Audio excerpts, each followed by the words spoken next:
Aleluia, glorificado seja o nome do Senhor. É com muita alegria que eu saúdo essa amada igreja com a gloriosa paz do Senhor Jesus. Que alegria estar aqui nessa noite, participando desse congresso. É um prazer imenso.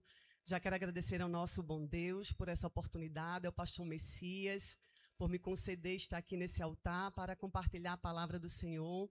Quero também agradecer de forma muito especial a um casal que eu amo muito, são os meus filhos na fé, o pastor Manuel, a irmã Alana. Eu estou muito emocionada hoje, igreja, vocês não têm ideia.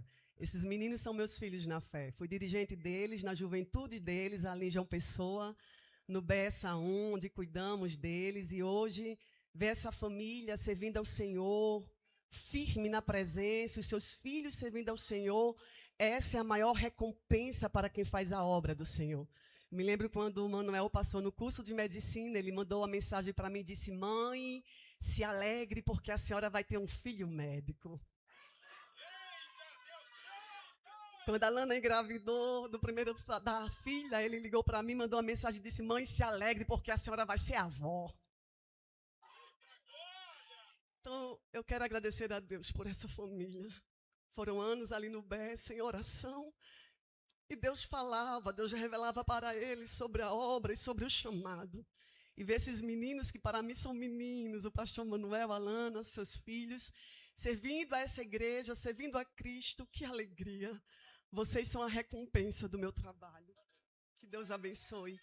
Quero agradecer também pela vida do meu amado, o evangelista Jefferson. Não posso deixar de agradecer. Por onde eu passo, essa é a minha gratidão a Deus, e eu sempre declaro diante da igreja que eu sou a mulher que eu sou hoje, a profissional que eu sou hoje, a pregadora que eu sou hoje, a mãe que eu sou hoje, porque eu tenho um marido que tem cuidado de mim. Obrigada, amor. Ele representa o cuidado de Deus sobre a minha vida. Eu sou muito grata.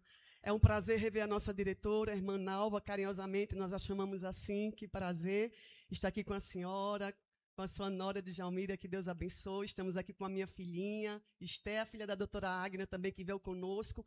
É uma honra também rever o nosso pastor Luciano. Oh, irmão Luciano, irmã Maria, são pessoas que caminharam conosco por muito tempo e nos acompanham já há muitos anos. Que prazer, que alegria estar com a cantora também aqui presente, a pregadora. Amanhã estarei aqui para ouvir da parte de Deus através da sua vida, porque eu sei que tem muito mais para Deus fazer. Quero também cumprimentar a todos o ministério que está aqui na minha retaguarda. Que Deus abençoe. Já agradeço pela humildade de vocês em estar aqui para ouvir uma mulher pregar. Diante de tantos homens que pregam, professores, teólogos, servos do Senhor, independente da posição, independente da classe, nem em questão de estudos, todos são servos do Senhor. Muito obrigada. E quero deixar também para as congressistas, Salmos 46, que diz: Deus é o nosso refúgio e fortaleza, socorro bem presente na tribulação. Por favor, abra a palavra do Senhor no livro de Atos, capítulo 24. Nós temos 3 filhos, a Esté tem 19 anos, o meu mais velho tem 24 e o Samuel tem 16. Os meninos ficaram em casa. Que Deus guarde-os lá. 24, o versículo escolhido foi o 16. Mas eu quero pedir paciência à igreja, autorização ao pastor, para ler alguns versículos antes do versículo 16. Eu posso, pastor? Amém. Então, nós vamos ler a partir do primeiro versículo, por favor. Atos, capítulo 24. Diz assim: 5 dias depois, o sumo sacerdote Ananias desceu com os anciões e um certo tertúlio, orador, os quais compareceu perante o governador contra Paulo, e sendo chamado Tértulo, começou a acusá-lo dizendo, versículo 5, temos achado que este homem é uma peste e promotor de sedições entre todos os judeus por todo o mundo e o principal defensor da seita dos nazarenos, versículo 6, o qual intentou também profanar o templo, e por isso que o prendemos e conforme a nossa lei o quisemos julgar. E versículo 16, que diz: e por isso, Paulo falando, procuro sempre ter uma consciência sem ofensa, tanto para com Deus, como para com os homens. Amém. Que o Espírito Santo de Deus aplique a sua santa palavra aos nossos corações. Querida igreja do Senhor, nós sabemos que o apóstolo Paulo, ele foi o grande bandeirante do Evangelho. Depois de Jesus Cristo, Paulo ele foi o maior missionário de todos os tempos. Paulo ele universalizou o Evangelho. Através de Paulo, o mundo foi impactado pelo Evangelho de Cristo. A vida ministerial de Paulo não foi uma vida fácil. Foi uma vida muito difícil. Os acusadores de Paulo sempre estavam à espreita de Paulo. Paulo, quando ele se converteu, onde está relatado ali no capítulo 9, ele se converteu ao Senhor e o próprio Jesus havia dito que ele era um vaso escolhido e que ele ainda ia ver, o próprio Cristo ia mostrar para ele o quanto ele ainda teria que padecer. E padecer por amor ao Evangelho. Quando Paulo ele se converteu, as pessoas não davam credibilidade à sua conversão. A própria igreja em Jerusalém não queria acreditar na conversão de Paulo. A igreja não quis abraçar esse homem. Mas Deus usou um servo dele por nome Barnabé. E através de Barnabé, Paulo foi introduzido, apresentado, e a igreja o abraçou. E como eu glorifico a Deus pela vida do Barnabé. Que Deus levante muitos Barnabés em nosso meio. Barnabé é o apaziguador. Barnabé é aquele que não tem medo do que quando uma pessoa chega, uma pessoa nova, alguém que Deus está investindo. Barnabé representa aquela pessoa que deixa o outro crescer, dá espaço e abre caminhos. Barnabé não tem medo de ver o outro crescer. Então Deus usa Barnabé para que o pensamento contrário que se tinha sobre Paulo fosse abafado, fosse destruído. E que Deus, nesses últimos dias, levante Barnabés, porque existem muitos acusadores e poucos Barnabés. Deus usou Barnabé. E a igreja abraçou Paulo. Paulo, ele faz uma empreitada evangelística extraordinária. Paulo chega à Europa. Paulo prega o evangelho. Paulo, ele tem uma convicção tão profunda do seu chamado, que nenhuma perseguição, nenhuma acusação, nenhuma calúnia para a marcha de Paulo. Paulo, ele prossegue, independente do que pensam sobre ele, independente do que falam sobre ele, ele só tem uma convicção: ei, eu estou aqui para cumprir com o meu chamado, eu estou aqui para combater o bom combate, saiam da frente, porque eu vou passar. Paulo faz empreitadas evangelísticas. E Paulo, ele, na sua segunda viagem missionária, ele chega à cidade de Éfeso. Na cidade de Éfeso, ele passa pouco tempo naquele lugar. E ali ele deixa Áquila e Priscila. Eles são os fundadores da igreja, naquele local, na cidade de Éfeso. Quando Paulo ele está na sua terceira viagem missionária, ele retorna a Éfeso. E ele lá vai consolidar essa igreja que já existia. Ele chega lá e ele vai encontrar alguns irmãos que ainda não ouvia falar, ou não tinha escutado falar sobre o Espírito Santo, sobre o batismo com o Espírito Santo. E ele pergunta: como assim? Vocês foram batizados em que batismo? Ele diz: no batismo de João Batista. E nós ainda nem ouvimos falar nesse tal do Espírito Santo, Paulo cheio do Espírito, porque quem é cheio do Espírito, quem tem ousadia do Espírito, ele ora, não precisa ninguém mandar, ele se movimenta, o Espírito Santo é livre na vida dele. Paulo impõe as mãos, eles são batizados, recebem o Espírito Santo, e Deus faz algo extraordinário nessa cidade. O impacto do evangelho é tão grande, mas tão grande, que a cidade que era envolvida no ocultismo, as pessoas começaram a se converter, e elas começaram a pegar os seus livros de magias, de ocultismo, fizeram uma fogueira em praça pública e tocaram fogo nos livros. Porque quando Jesus Cristo chega, não há espaço para misticismo. Quando Jesus Cristo chega, não há espaço para ocultismo. Quando Jesus Cristo chega, os falsos deuses caem por terra. Quando Jesus Cristo chega, ele muda o cenário, ele muda o ambiente. E Paulo sabia quem era o Jesus que ele pregava.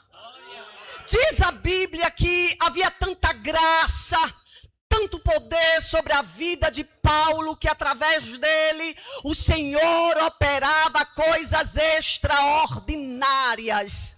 E até através do lenço de Paulo, quando Paulo não podia chegar até as pessoas que estavam precisando de oração, ele dizia: leva o lenço, leva o lenço. Pegavam o lenço de Paulo, levavam e oravam, e impondo o lenço, as pessoas eram curadas. A Bíblia diz que nesse local também havia uns filhos de servas que, observando Paulo operar em nome de Jesus Cristo, operar maravilhas, expulsar demônios, eles olharam e disseram: que coisa interessante, vamos copiar, vamos fazer igual. Eu quero dizer à igreja que não se imita dons, não se pode imitar o poder de Deus. Ei, quem imita é Satanás. Não há espaço para imitação. Ou você é cheia, ou você não é. Esses rapazes, observando que Paulo expulsava demônio, em nome de Jesus, diz a Bíblia que uma pessoa se manifesta. E eles chegam para o endemoniado e dizem: ei, demônio, saiam em nome do Jesus que Paulo prega. E a Bíblia diz que eles olharam os demônios para aqueles moços e disseram: ei, nós conhecemos Paulo, Jesus também nós conhecemos, mas quem é vocês? A Bíblia diz que o endemoniado deu uma surra tão grande naqueles irmãos, que eles ficaram nus e expostos diante da sociedade. Com todo respeito, olha para a pessoa que está do teu lado e diga: ou você tem, ou você não tem. Diga: ou você é, ou você não é. Diga: não há espaço para imitação. Não há espaço para imitação. Se não for para falar em línguas estranhas de verdade, não imite. Se não for para ser cheio de verdade, não finja. Seja sincero e diga: Jesus, eu não tenho nada, mas eu quero ser cheio. Papai, eu ainda não sou batizado, mas me batiza. Se eu não tenho dom de profecia, mas me dá. Agora não imite. Não cabe imitação na presença de Deus. É Satanás que imita as obras de Cristo para confundir o povo, e você não é de Satanás. Paulo sai na empreitada evangelística, mas o coração de Paulo era sempre voltar a Jerusalém. E o coração de Paulo era inclinado para voltar a Jerusalém e também a Roma.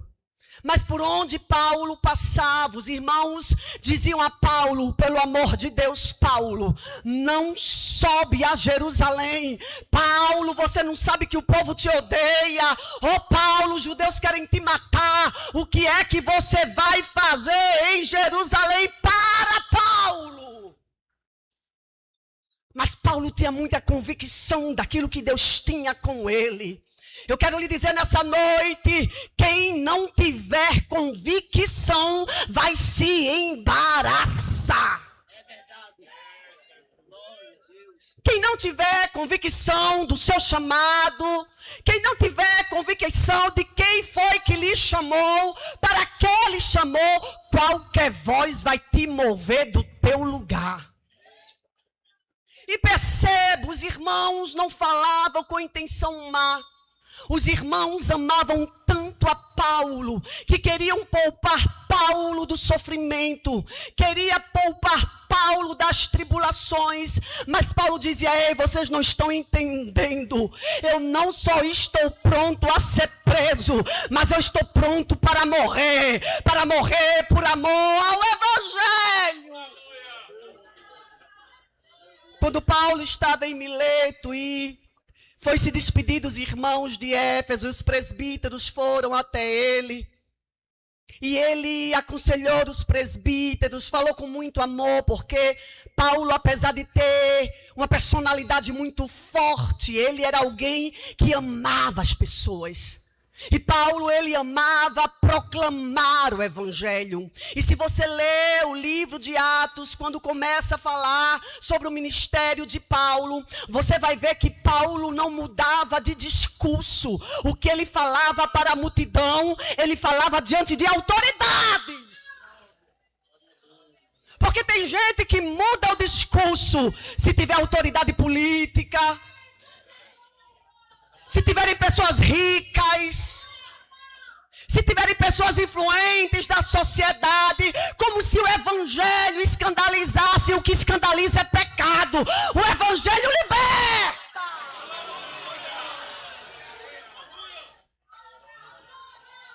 Paulo, ele não mudava o discurso. E nós vamos ver, Paulo vai dizer aos irmãos: vocês não estão entendendo.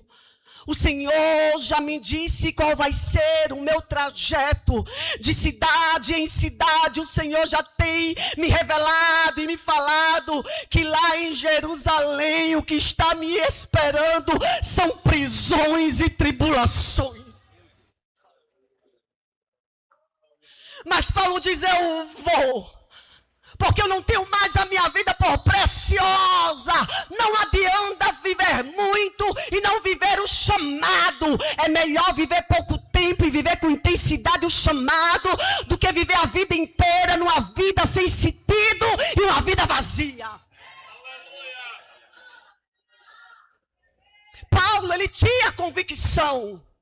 E ele sabia que a sua caminhada não seria fácil. Os maiores perseguidores de Paulo foram os seus patriotas. Os maiores perseguidores de Paulo foram da casa. Aí eu pergunto a você, por que você está triste? Jesus passou, Paulo passou. E a Bíblia diz que todo aquele que quiser viver de forma piedosa em Cristo sofrerá perseguições. Olha para essa mulher que está do teu lado e diga: se alegre. Diga: se alegre. Diga: tem perseguição. Diga: tem perseguição. Diga: tem calúnia. Diga: mas tem providência de Deus.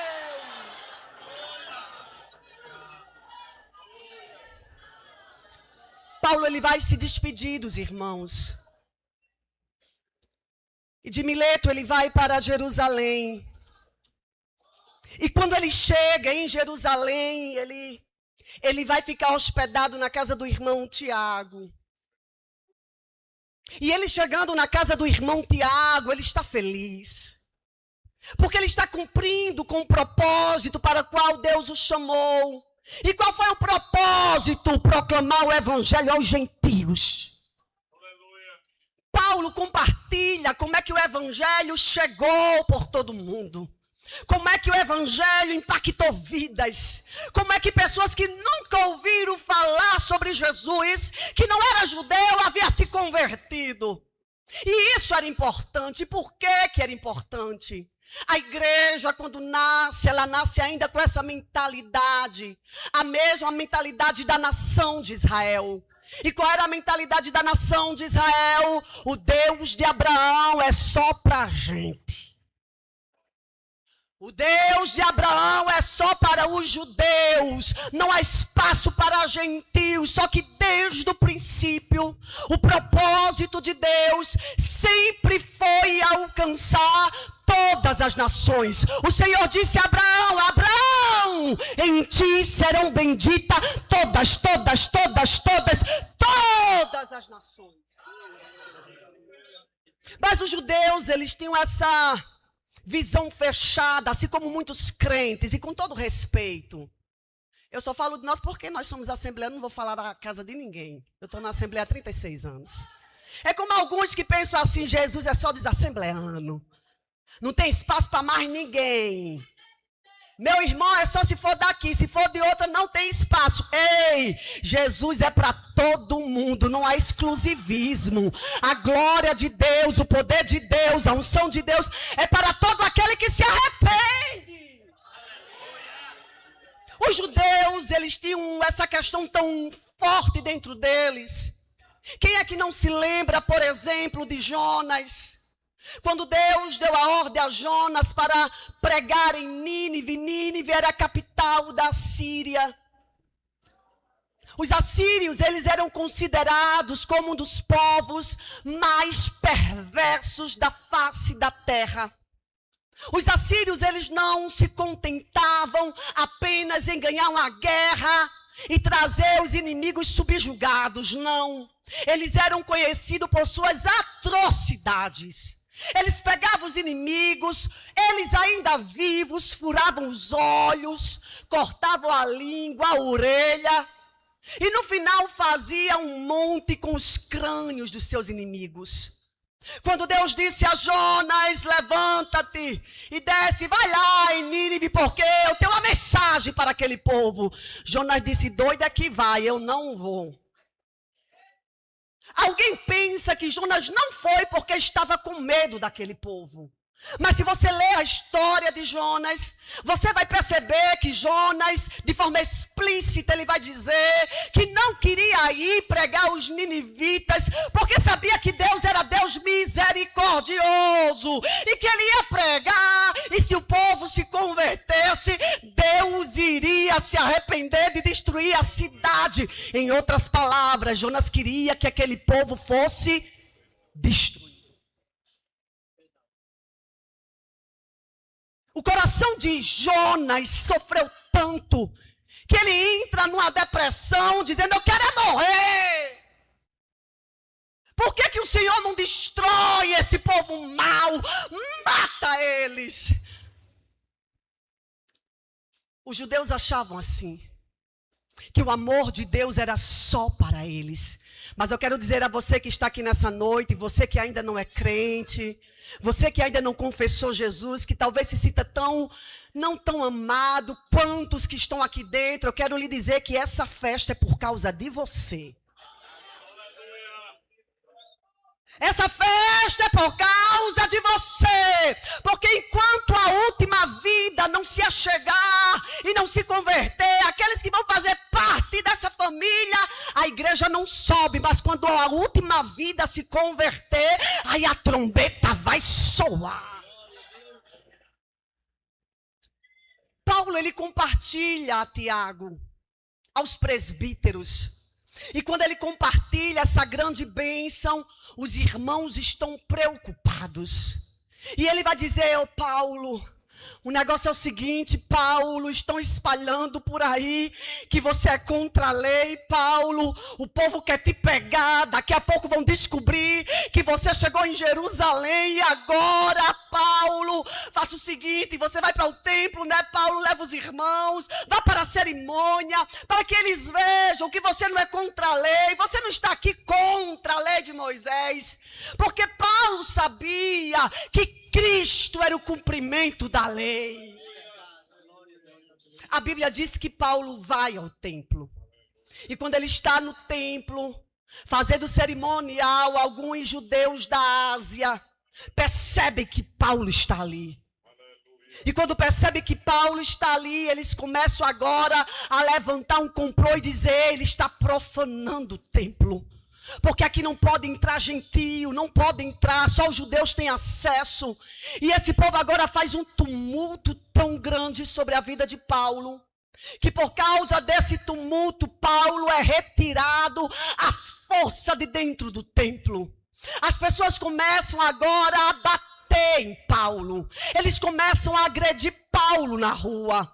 Paulo agora está sendo agredido fisicamente, até que as autoridades tomam conhecimento e tiram Paulo do meio da multidão, porque os judeus só queriam uma coisa: eles queriam matar Paulo. Você sabia que é isso que Satanás quer fazer com você, comigo, com a tua casa, com a minha casa, com a minha família, com a tua família? Mas eu quero lhe dizer uma coisa: ninguém vai antes do tempo. Pode se levantar quem quiser contra você, mas você só parte no tempo de Deus. Se alegre, porque macumba não cai em você. Se alegre, porque não tem maldição. Se alegre, porque sobre você repousa a palavra.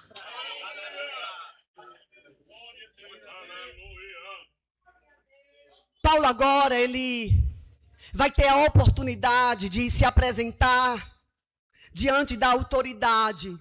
Todas as vezes que Paulo tinha a oportunidade de autodefesa, Paulo, ele não mudava o discurso. Ele teve duas defesas, e quando ele ia falar, ele sempre seguia a mesma estrutura na sua defesa. E o que é que Paulo falava? Paulo dizia: ei, eu sou judeu. E ele contava o histórico de vida dele, e depois ele começava a dizer, citando o que Lucas falou em Atos 9, que foi o dia da conversão. Paulo dizia publicamente como é que ele foi impactado por aquela luz, como é que ele se rendeu ao Senhor, como é que ele ficou cego, como é que ele voltou a ver, e qual era a missão dele. Quando Paulo diz: ei, a minha missão é pregar para os gentios. Olha para a pessoa que está do teu lado e diga: não tenha vergonha do seu chamado. Diga: não diminua o seu chamado. Diga: não inferiorize o seu chamado. O teu chamado tem peso. O teu chamado é importante. Não se compare com ninguém. Faça aquilo que os céus te chamou para fazer. O teu chamado tem peso de glória.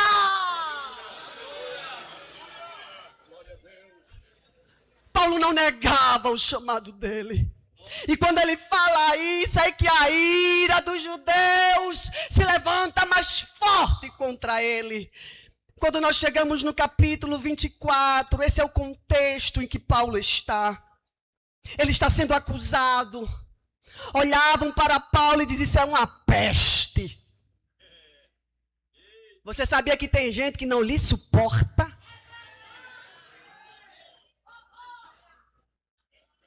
Tem gente que quando só em ver sua foto no Instagram passa mal. Tem gente que quando vê você entrando na igreja é tomada de uma ira diabólica tão grande, mas nessa noite há poder no sangue de Jesus. Ou você limpa essa consciência da maldade, da perversidade, ou no meio você não fica. Olhavam para Paulo e diziam: é uma peste. Isso não presta. Não fique triste sobre o que fala ao teu respeito. A palavra do Senhor diz: eu, Senhor, é que sei que pensamentos tenho tido a respeito de vós, pensamentos de paz e não de mal, para vos dar o fim que desejais. Fica calma. Não se preocupa com o que tem falado sobre você. Fica tranquila, fica tranquilo. Ei, a graça te te alcançou, a graça te alcançou. Alguém traz o teu passado. Jesus diz: ei, eu peguei os teus pecados, lancei no mar do esquecimento e deles não me lembro mais. Paulo tinha consciência de quem ele foi, do que ele fez. Em suas defesas, ele não negava o homem perverso que ele foi. Em sua defesa, ele não negava e dizia: ei, um dia eu persegui aqueles do caminho, um dia eu mandei prender, eu era um homem mau, mas a graça me alcançou. Pela graça eu sou o que sou. É pela graça, é favor imerecido. Eu não merecia, mas Ele me amou. Olha para a pessoa que está do teu lado e diga: é graça. Diga: é favor imerecido. Diga: você não merecia estar aí bonita cantando. Você não merecia estar aqui no altar. Você não merecia ser pastor. Você não merecia ser pregadora. Você não merecia ser missionária. Você não merecia ser filho de Deus. É a graça.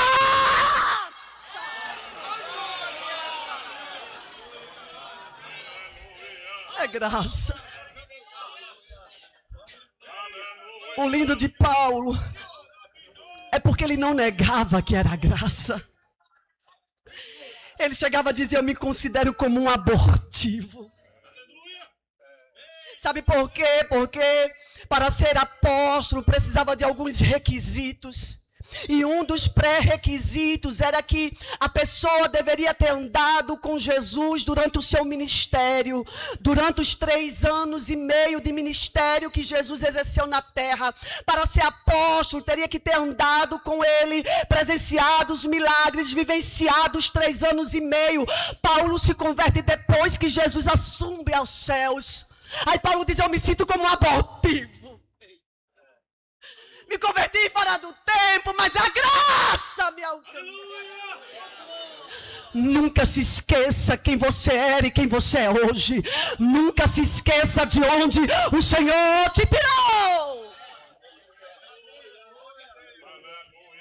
Mas os judeus, eles tinham muito ódio dele. E para os judeus, ele era uma peste. Para os judeus, ele era um promotor de sedições. Ele era alguém perigoso. Mas Jesus olhava para ele e dizia: ele, para mim, é um vaso escolhido. O que importa é que os céus têm dito ao teu respeito: se alegre nessa noite.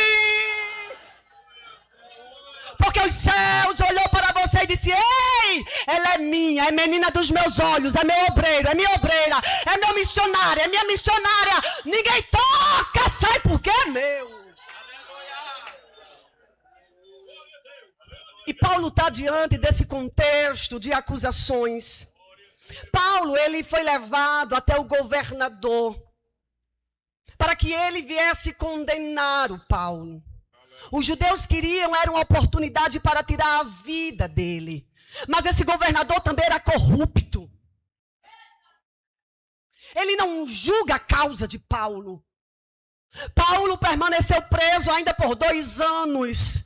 Sabe o que é que o governador queria? Suborno. Ele queria que Paulo desse um dinheirinho para ele, para que ele trouxesse a liberdade para Paulo. Só que ele se esqueceu que o Deus que Paulo serve não aceita suborno.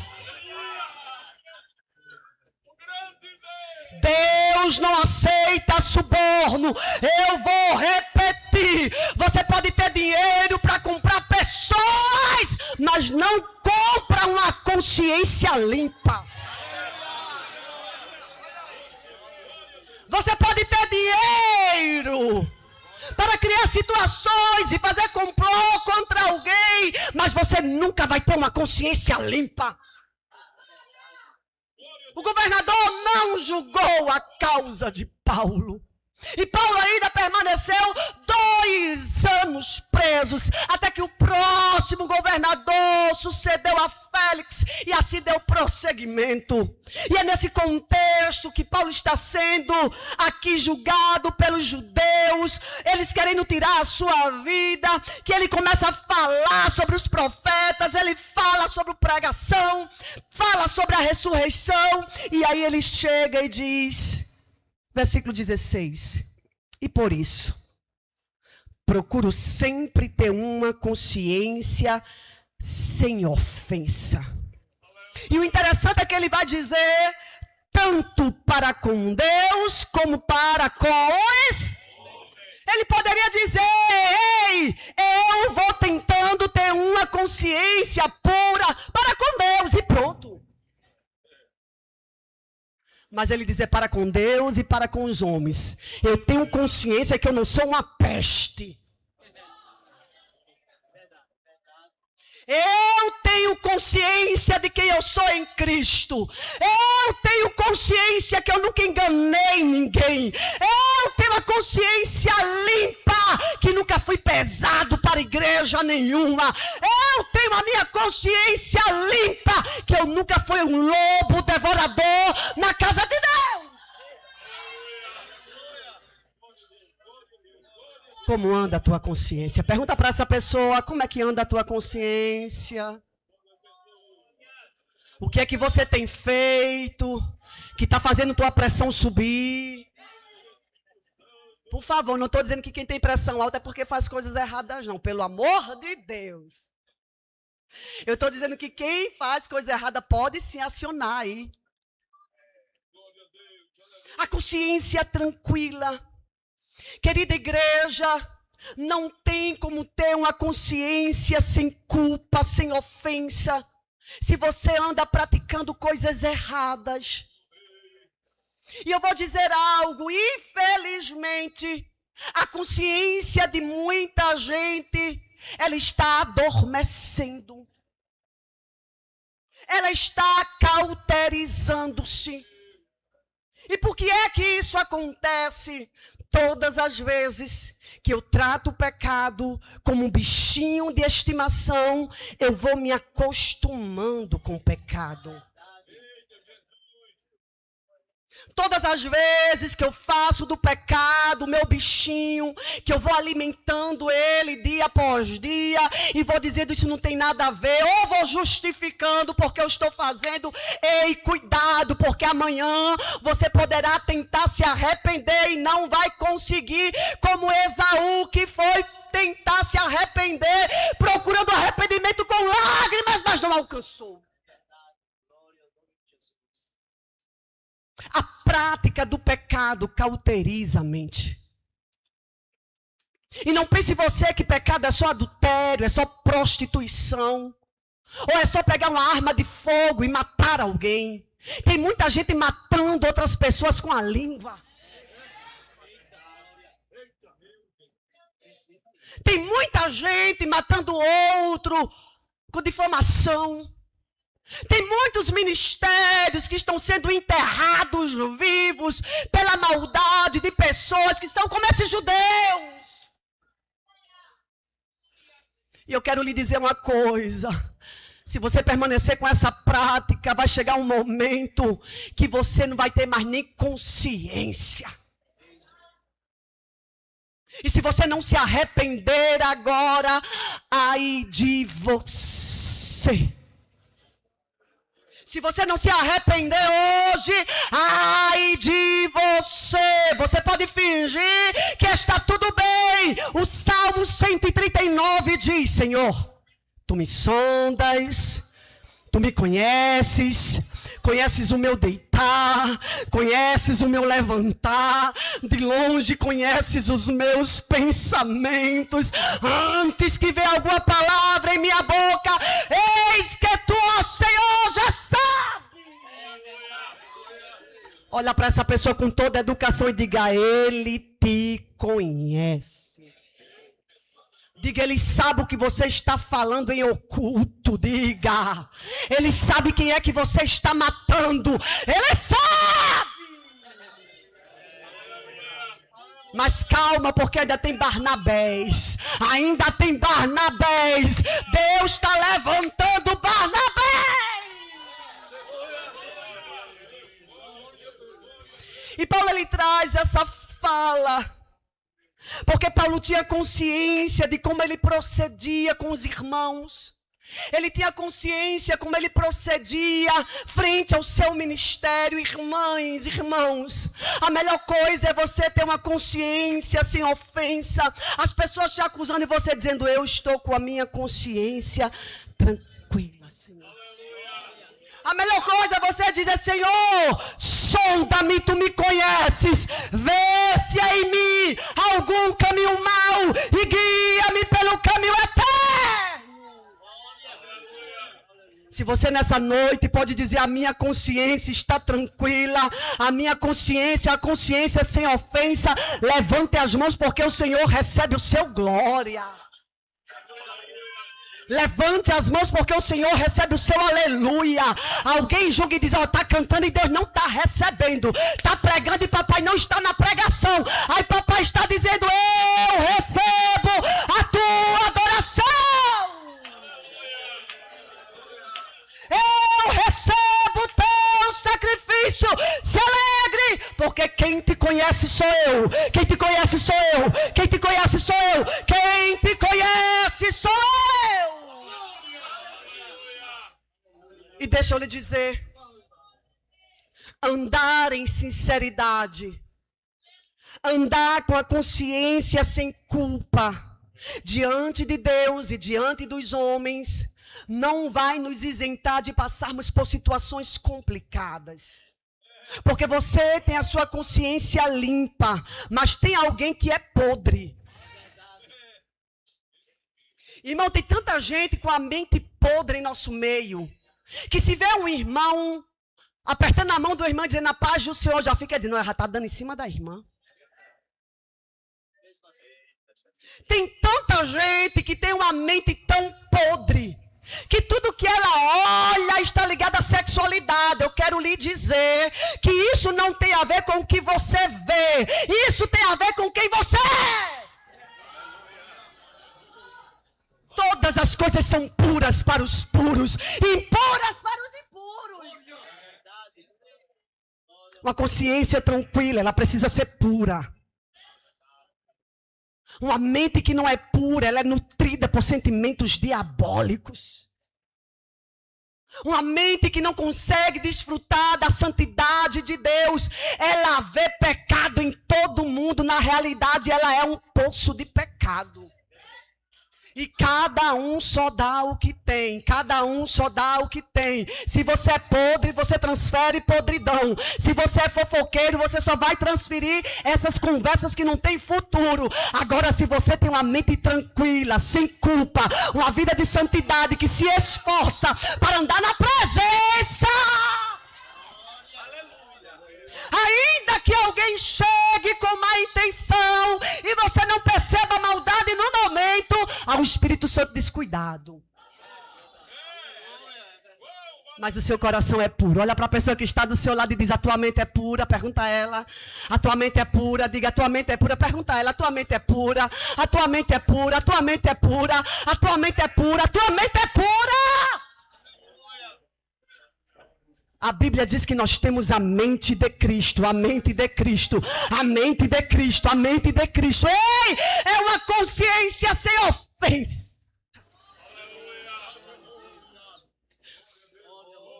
E olhar para Paulo, Paulo é esse exemplo. Paulo, tendo consciência e entendendo como ele procedia diante de Deus e diante dos homens, ele vivia para a glória de Deus. Ele dizia: ei, quer comais, quer bebais ou façais qualquer uma outra coisa, faça para a glória de Deus, faça para a glória de Deus, faça para a glória de Deus. Ainda que alguém não entenda, faça para a glória de Deus. Ainda que alguém te julgue, faça para a glória de Deus. Ainda que ninguém te apoie, faça para a glória de Deus. Ainda que ninguém acredite, faça para a glória de Deus. E mesmo assim, as nossas lágrimas, elas não ficam retidas quando nós lemos a história de Paulo. Paulo, ele foi condenado, não aqui nessa situação, mas em outra. E ele foi condenado. E ele foi morto pelo Império Romano como um malfeitor. Eu quero dizer à igreja, para finalizar, ter uma consciência limpa e sem ofensa. Não quer dizer que nós vamos ter uma vida só de triunfos nessa terra. Ter uma vida de consciência tranquila e sem culpa. Não quer dizer que um dia você não vai ser vítima de perseguições. Olha para Paulo. Ter uma vida de consciência e uma mente tranquila, pura, limpa, sem culpa. Isso não quer dizer que você vai ser aplaudido, não, porque o mundo não aplaude quem anda em retidão, ei, o mundo jaz no maligno. Quem anda em luz ou quem é luz vai incomodar as trevas.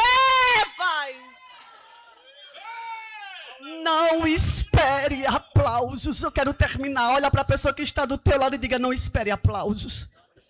Diga: não espere reconhecimento. Diga: haverá perseguições. Diga: haverá calúnia. Diga: mas fique firme. Seja forte. Cumpra com o propósito de Deus na sua vida. Cumpra com o propósito. Preserve a sua consciência e a sua mente em meio à sociedade e muitas vezes em meio a irmãos apodrecidos. Preserve a sua retidão. Não importa o que falo, o que importa é que eu sei como eu estou diante de Deus e diante dos homens. Estão tentando me matar, mas eu não armo armadilha para ninguém. Estão tentando destruir o teu ministério, mas você não usa a mesma arma. As nossas armas não são carnais, elas são espirituais. Nessa noite o Senhor está dizendo: você não vai revidar, você não vai agir da mesma forma, você vai permanecer com a sua mente tranquila, com a sua mente e a consciência sem culpa, fazendo a obra com alegria, na simplicidade. Você não vai fazer nada. E o acusador, Senhor, se prepara, porque não tem nada oculto que não venha à luz. E o mentiroso, Deus, se prepara, porque não tem nada que é dito à escondida que Deus não coloque nos telhados. E o mentiroso, Senhor, se prepara, porque o vento sopra e o joio não fica no meio do trigo. E enquanto isso, você vai caminhando, fazendo a obra na simplicidade, valorizando o teu chamado, valorizando a tua vocação, valorizando o que Deus colocou nas tuas mãos, não se envergonhando daquilo que Deus te deu, não mudando de recurso nem de discurso, mas sendo verdadeira aqui, lá, acolá, aonde Deus te enviar. Quantas aqui estão com essa mente, essa consciência pura e sem culpa? Só quem está com a consciência sem culpa vai ficar de pé agora. Por favor, fica de pé. Fica de pé. Irmã Sádia, eu estou sentindo um peso tão grande nas minhas pernas, porque eu reconheço que por esses dias eu fui um instrumento de Satanás. Eu reconheço que por esses dias eu emprestei a minha boca, sim. Pedro também um dia emprestou. Pedro um dia também diante de Jesus disse: tu não vai morrer não, Senhor. Tu não morre. Aí Jesus olha e diz: Satanás, vai para trás de mim. Eu quero dizer a você que errar não vai te levar a uma condenação eterna. O que te leva à condenação eterna é não reconhecer o erro. A Bíblia diz que o cair é do homem, mas o levantar é de Deus. A Bíblia diz que 7 vezes cairá o justo e 7 vezes o Senhor o levantará. E sabe por que vai levantar? Porque ele caiu, foi um acidente de percurso. O pecado é um acidente de percurso. Ele sabe a luta que você está. Agora, se você errou, chore diante do Senhor. E eu vou convidar você para fechar os seus olhos. Feche os seus olhos nessa noite. Contra quem você tem se levantado? Contra quem você tem falado? O ministério de quem você tem ofendido? Que família você tem tentado destruir nas ocultas? Com quem você está se reunindo durante a semana? O que você está fazendo da sua casa? A sua casa é casa de habitação de Deus e não casa de fofoqueiras. Quem é que você tem feito chorar? Que família você está tentando destruir? Eu quero lhe dizer nessa noite que ainda dá tempo de se arrepender. Aí eu recaia sobre a Deio. Comancho ribitou brianaiofa. Ainda dá tempo se arrepender. Ainda dá tempo, ainda dá tempo. Porque os céus viu e não gostou do que viu. Os céus ouviu e não gostou do que ouviu. Arrepende-te porque a espada já está afiada.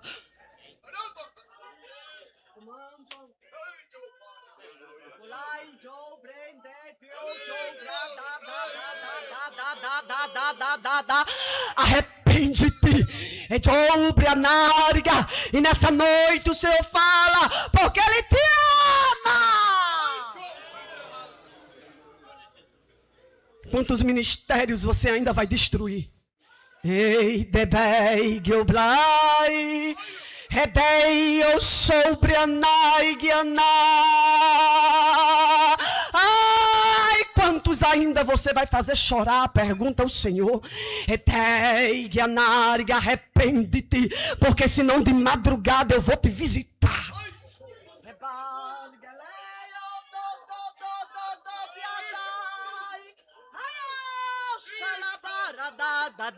De quebra a consciência sem culpa. Para ter uma consciência sem culpa não pode ter sangue nas mãos.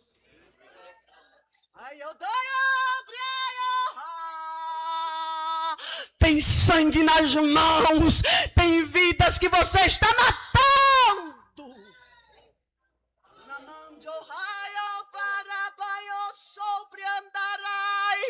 É tempo de se arrepender. Ei, ouve, Anjobra, ouve a minha voz, ouve, porque já te dei um tempo dentro de um tempo, e tu não te arrependeste. Mas diante da igreja, hoje falo contigo, é o último tempo nesse ciclo, e esse tempo se fechará para ti, diz o Senhor.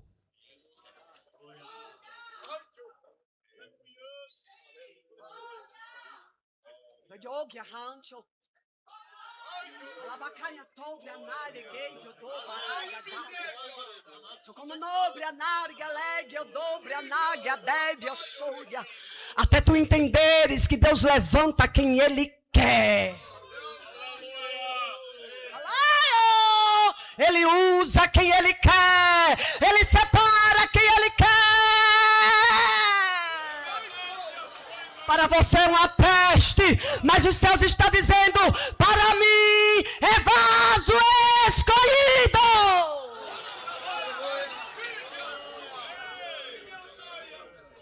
Eu não sei se nessa noite teria alguém aqui em nosso meio que não aceitou Jesus ainda. Teria alguém nessa noite que ainda não aceitou, que nunca confessou Jesus. Só para eu conhecer, faz assim. Teria alguém? Só quem é crente levanta as mãos. Só quem é crente, só quem é crente, só quem é crente, só quem é crente, só quem é crente. Será que tem alguém que está afastado, alguém que está desviado? Será que tem alguém em nosso meio? Alguém que está nos assistindo, afastado, desviado? Eu quero dizer a você que é tempo de voltar-se para o Senhor. Se tiver alguém que não é crente perto de você, fale com amor e diga: ei, Jesus te ama, Ele te chama hoje. Se tiver alguém desviado perto de você, ei, fala com amor e diz: é tempo de voltar para a casa de papai. Alguém para Jesus nessa noite, se o pastor me permitir, eu gostaria de orar. Posso orar, pastor? Eu quero orar por você, minha irmã. Você não precisa sair do seu lugar. Eu não quero te constranger. Eu só vou pedir para que você feche seus olhos aonde você estiver. Eu quero orar por você que tem sido caluniada. Eu quero orar por você que tem sido o alvo de pessoas perversas. Eu quero orar por você que tem gemido de madrugada e ninguém sabe do teu sofrimento. Feche os teus olhos. Senhor, em nome de Jesus, nessa noite, Pai, na tua presença, nós queremos entrar agora em oração. Depois que a tua palavra foi ministrada, porque a tua palavra, ela vai de encontro às nossas necessidades, vai na nossa alma, e ela sabe como penetrar em nosso ser. Mas nessa noite eu quero te pedir por pessoas, Senhor, que estão sofrendo. Pessoas que não têm a quem recorrer, que não podem se justificar, que não podem pedir ajuda. A tua palavra diz que por causa da opressão do pobre e do gemido do necessitado, me levantarei agora, diz o Senhor. Visita essa pessoa que está, Senhor, sendo oprimida. Visita essa pessoa que não tem chance, nem a oportunidade de defesa. Entra como advogado, Senhor. Tu és o advogado, tu és o juiz. Entra nesta causa. Justifica essa mulher que está chorando, que está gemendo. Visita também aqueles que estão se levantando com coração perverso. E a minha oração é dar oportunidade para que haja arrependimento, Senhor. Dê oportunidade para que haja arrependimento. Oportunidade para que haja arrependimento. Antes que a sua casa se transforme no cemitério espiritual. Dê oportunidade, Senhor, para que haja arrependimento e nos cubra com teu sangue. Nos ajude a andar na verdade do Evangelho. Nos ajude a ter uma consciência, Pai, sem culpa, diante de Ti, diante dos homens. E aonde houver culpa, Senhor, em nós, nos ajude para que haja arrependimento. Obrigada, Senhor, por essa noite. Obrigada por tua palavra, porque a tua palavra não mata, a tua palavra dá vida, a tua palavra restaura e a tua palavra sara quem está ferido na alma, no corpo e na mente. Obrigada, Senhor, por esta noite. Continua conosco. Nós vamos para casa, mas o teu Espírito vai continuar falando aos nossos corações por meio desta palavra. E se você puder, abrace a irmã que está do seu lado agora e diga: eu estou com a consciência tranquila com você, minha irmã. Os obreiros, se quiserem, abrace seu companheiro e diga: eu tenho a consciência tranquila com você. Diga: eu não te vendo. Diga para o seu companheiro: eu não vendo você. Diga: eu não vendo você. Diga: eu vou ser um Barnabé na sua vida. Aonde estão querendo impedir a tua entrada, eu vou ser Barnabé. Diga: eu não tenho inveja do seu crescimento. Diga para essa irmã que está do seu lado. Diga: eu não tenho inveja do seu ministério. Diga: eu não tenho inveja do seu casamento. Diga: eu não tenho inveja dos seus filhos. Eu não tenho inveja dos seus negócios, porque o teu pai é o meu pai. Você pode levantar as mãos e dizer: Senhor Jesus, obrigada, porque a minha consciência é uma consciência pura, sem culpa, diante de ti e diante dos homens. E eu agradeço a rica oportunidade em nome de Jesus.